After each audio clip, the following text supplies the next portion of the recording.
온더바이블 창세기 36번째 시간입니다. 야곱의 인생 여정에서 이삭이 죽음을 맞이한 이후에 성경은 다시 한번 에서의 족보를 주목하게 합니다. 과연 성경 속에서 이런 인생 저런 인생, 하나님을 중심으로 어떻게 그 삶이 이어지는지를 성경은 꼭 알려주기를 원하는 것 같습니다. 이 에서의 족보의 언급에서 우리가 발견할 수 있는 질서이자 온사 수칙은 자기 왕국을 세우지 말라입니다. 과연 에서는 어떠한 삶을 살게 될까요? 1절을 보시면 에서 곧 에돔의 족보는 이러하다라고 말합니다. 에서의 별명이었던 에돔 기억나세요? 그의 붉은 빛에 피부를 두고 하는 말입니다. 에서는 안타깝게도 가나안 여인 중에서 자신의 아내를 맞이합니다. 이 말씀의 흐름에서 벗어난 그 첫 번째 모습이라고 볼 수 있는데요. 헷 족속, 히위 족속 중에서 아내를 맞이합니다. 아브라함이, 이삭이, 또 야곱까지 하나님의 말씀을 따라서 그의 인생을 걸었던 것과는 달리 에서는 자신의 생각대로, 자신의 좋아함, 자신의 느낌대로 살았던 것을 알 수 있습니다. 가나안 여인과 결혼하는 것이 아니라 하나님의 말씀을 따라 그의 아버지 또 그의 할아버지가 겪었던 걸음을 그는 살지 않았던 것이죠. 동생 야곱이 아버지 어머니의 말씀을 따라서 또 그 할아버지의 인생 여정을 쫓아 삼촌 라반의 집으로 갔던 거 기억나시죠? 그 광경을 목격하고서 에서도 나름 돌아서는 듯 하지만 안타깝게도 이스마엘에게 가서 다시 한번 아내를 맞이합니다. 아내를 선택하는 방향뿐만 아니라 1명, 2명, 3명 성경의 아주 중요한 질서까지 다 어기고 있는 것을 바라보는데요. 그 이후에 그의 삶도 참 하나님의 말씀과는 하나 되지 못하는 모습을 예상할 수 있을 것입니다. 에서가 모든 재물을 이끌고 그의 동생 야곱과 함께하는 것이 아니라 떠나서 다른 곳으로 갔다라고 성경은 기록합니다. 두 사람의 소유가 풍부하여 함께 거주할 수 없었다라고까지 정보를 달고 있는데요. 여러분 이거 어디서 본 것 같지 않습니까? 아브라함과 조카 롯이 처음에는 하나님의 말씀과 동행하는 듯 했지만 이 결정적인 순간 그들의 소유 때문에 또 그들이 가지고 있었던 여러 가지 다른 생각 때문에 나뉘어졌던 것, 갈림길 기억나실 겁니다. 다시 한번 재현되고 있습니다. 하나님의 말씀을 쫓아 살아가는 동일한 집안, 가문 안에서도요, 이 형제가 각기 다른 방향으로 걸어가기 시작했고, 에서는 자신의 재물을 이끌고 또 자신이 원하는 방향으로 떠났다라고 말합니다. 이에 에서 곧 에돔이 세일산에 거주하니라. 세일산에 있는 에돔 족속의 또 조상 에서의 족보는 이러하다. 에서의 삶이 이렇게 출발했기에 그의 후손은 또 어찌 되었을까? 성경은 우리에게 설명하려고 합니다. 에서 자손 중 족장은 이러하다. 나름 하나님의 그 언약의 근거에서 에서의 자손도 말씀의 그 시로 말미암는 별과 같이 바다의 모래같이 번성하는 듯 모습을 보여줍니다. 그리고 아주 재미난 또 표현도 있는데요. 그의 후손 중에 광야에서 온천을 발견했다. 지금 흐름을 보시면 에서에게도 민족의 숫자가 늘어나 족장들이 생기게 되고 그 가운데 재물뿐만 아니라 운도 따르는 것 같습니다. 이 고대 국가에서 모든 왕국들이 번성하고 여유롭고 또 뭔가 이 쾌락의 그 문화가 발전할 때 온천 문화가 발전했다라고 역사는 기록하고 있거든요. 어찌된 영문인지 에서의 집안에서 이 온천을 발견했다라고 하는 희귀한 구절이 이 족보에 언급되고 있습니다.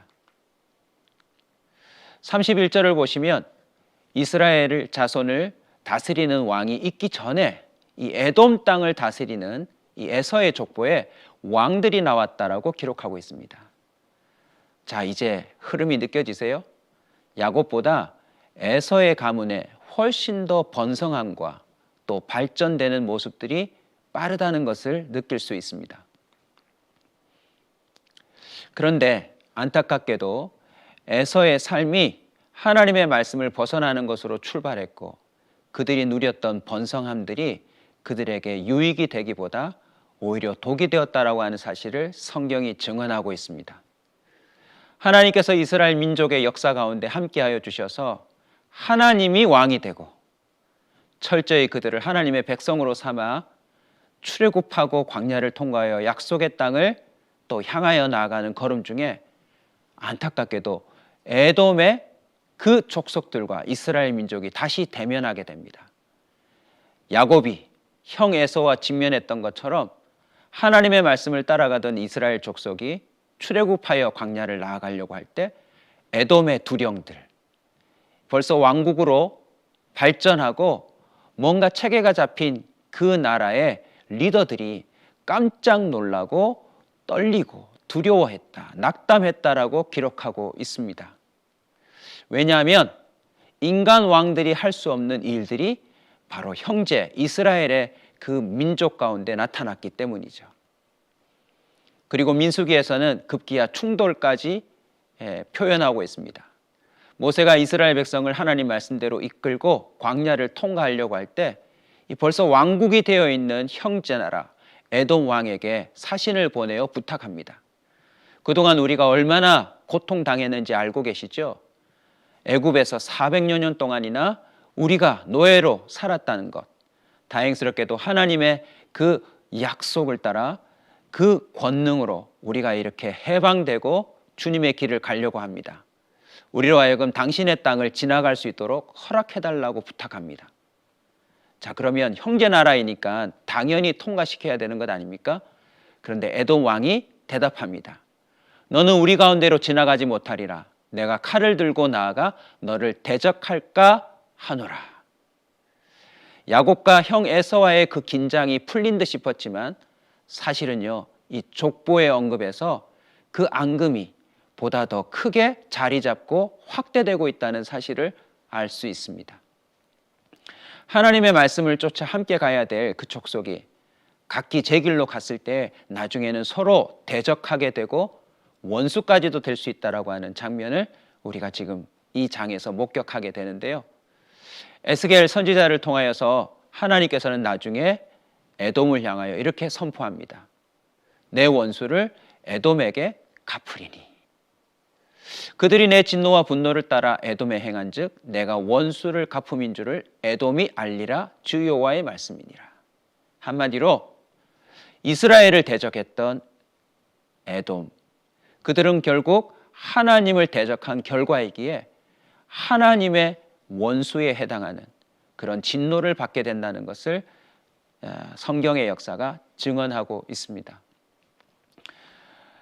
한 사람의 인생 가운데서 나뉘어지고 또 발전하는 그 흐름들이 급기야 민족, 또 나라, 국가에 이르기까지 하나의 역사가 되었다고 하는 사실을 이 족보를 통해서 하나님 보여주시는데요.